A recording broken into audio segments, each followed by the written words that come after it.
Okay, finally, the post build actions. Okay, now after your build is complete, you can have a post build actions. So let's see them. Aggregate downstream test results, archive the artifacts, and the artifacts is something generated when you complete the Jenkins build or whatever. And the artifacts here is something actually will be generated after the builds are completed, and you can use them to put them on JUnits or see the test result, or actually it has a lot of use cases. Build other projects if you want other project to be built. Publish JUnit test result. Record fingerprint. Git publisher email notification. As you can see, we can have an email notification.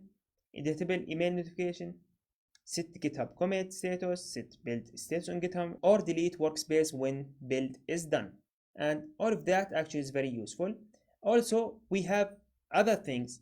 If you install another plugins, you can have another post actions. So for example, you can install the plugin for Slack.